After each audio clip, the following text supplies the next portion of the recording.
He also went to war. I went to war. But Dre didn't run. He kept listening. He stayed down. We made an incredible album. Only bad thing about him, he's a bitch beater. He beat up bitches. He didn't believe in God.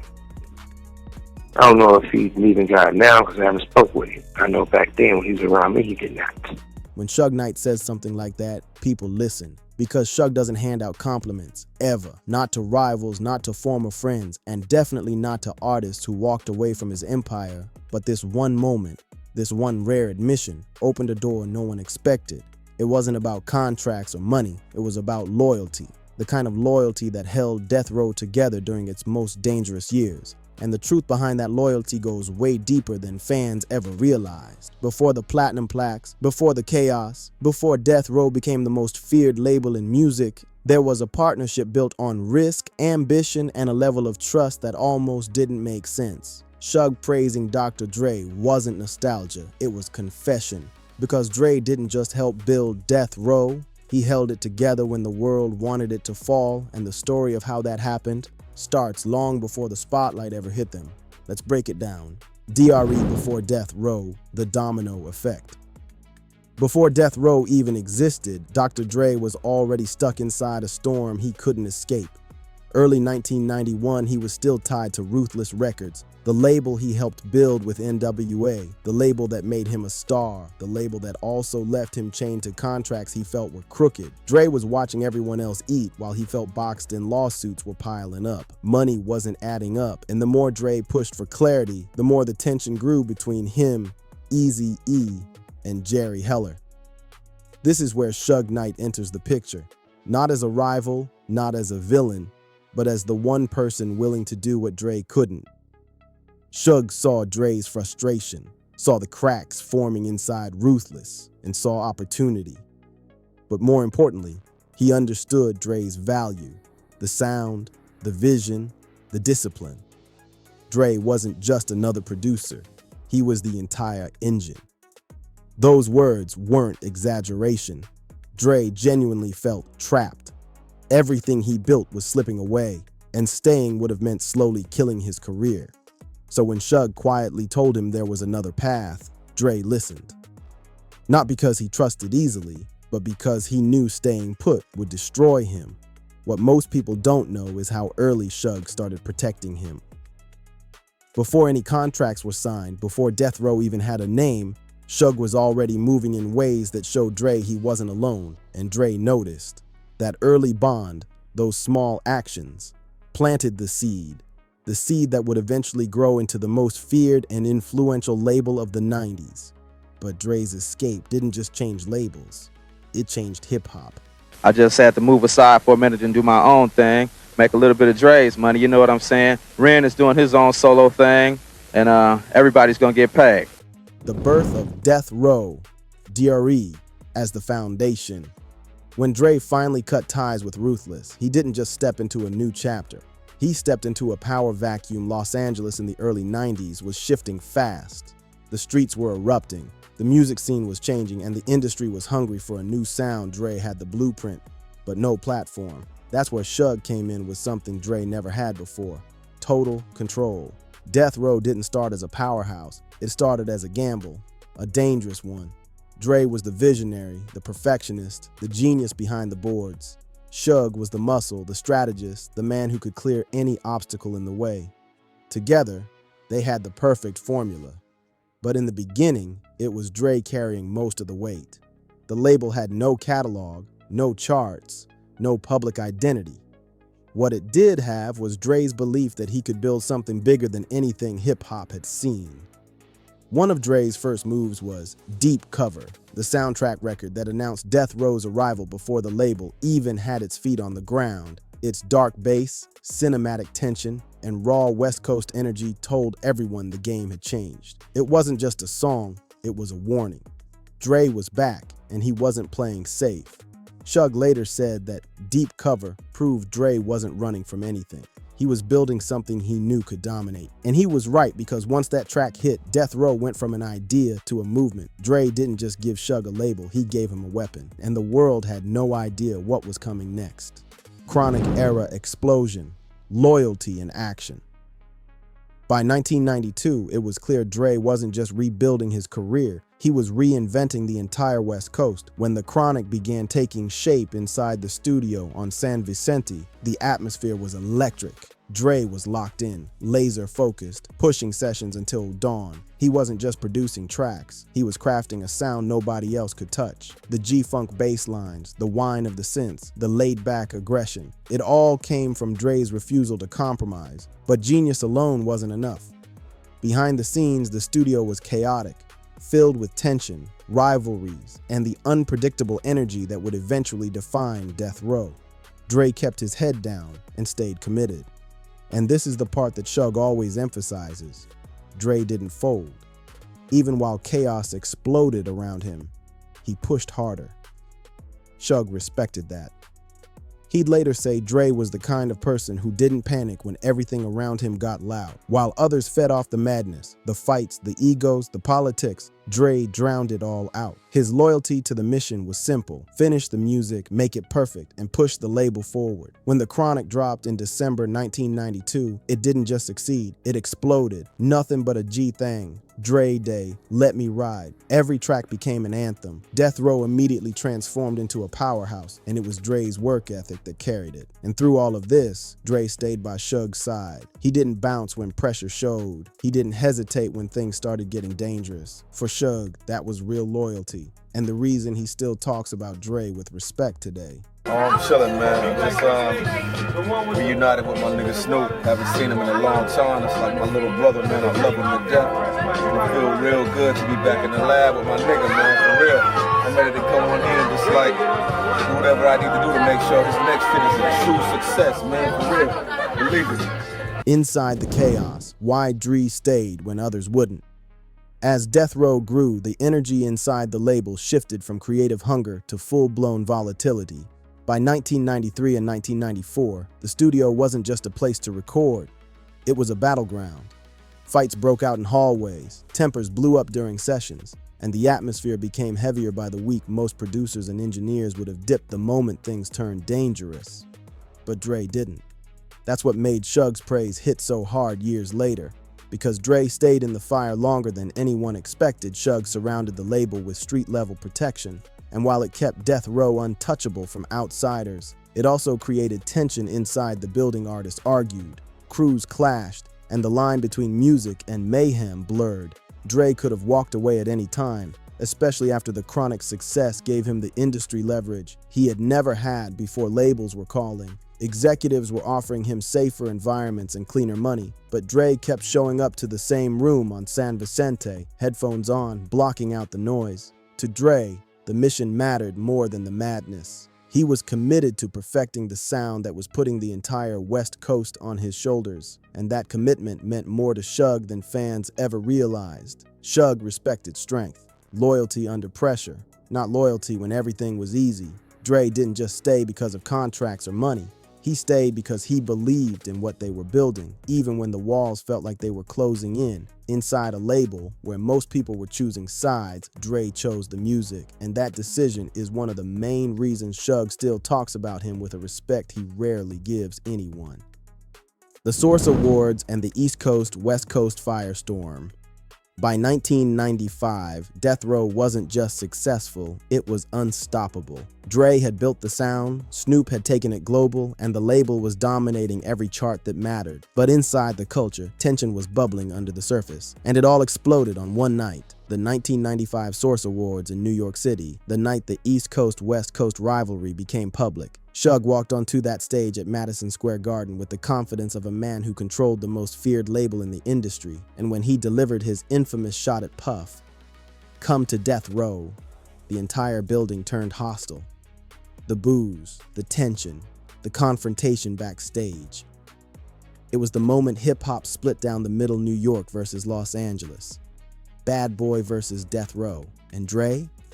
He was right there in the middle of it all. But while everyone else was feeding the fire, Dre didn't flinch. He didn't escalate. He didn't match the energy. He stayed grounded, focused on the music, even while the entire rap world was bracing for a war. That night could have destroyed any other producer. The pressure, the media frenzy, the politics, it was enough to break anyone. But Dre didn't break. He went right back to the studio, right back to the boards, continuing to shape the sound that defined West Coast dominance. Suge later said that moment was proof of Dre's backbone. Everyone else was reacting emotionally. Dre stayed strategic, and that calm in the middle of chaos is why Suge's praise feels so heavy, because Dre remained solid even when the culture itself was on fire. Cracks in the empire. DRE begins to drift. As Death Row entered 1996, something shifted. The label that once moved like a unified machine started cracking from the inside. New faces, new attitudes, and a new kind of energy were taking over the building. And the biggest change of all came with one name. Tupac Pac brought chaos, brilliance, and pressure all at once. He recorded at lightning speed, wanted the label to move faster, talk louder, and fight harder. Suge embraced this shift. Pac represented power, aggression, dominance. But Dre, he wasn't built for that pace or that environment. The studio Dre once treated like a sanctuary was now packed with entourages, intensity, and constant tension. Dre wanted focus. Pac wanted war. Suge encouraged both. That's where the split started. Dre grew more isolated, working in separate rooms, coming in at specific hours, distancing himself from the escalating drama that had become Death Row's identity. He didn't want the fights, the shouting matches, or the politics, and he definitely didn't want the East Coast feud consuming the music. For the first time, Dre wasn't aligned with the label's direction. Pac questioned his loyalty. Some insiders said Pac felt Dre wasn't moving with the same urgency. Others claimed Suge favored Pac's intensity over Dre's calm approach. Whatever the truth, the temperature inside the label kept rising. Suge noticed Dre pulling back. He didn't attack him publicly, but he saw the distance growing. Still, even with everything falling apart, Suge never dismissed Dre's role. He knew Death Row existed because Dre built it. The irony, the same environment Dre once stayed loyal through, was now pushing him out. Oh, he didn't like it. You didn't like it? No, he didn't like it when I bought Death Row. He vocal about it. He said it.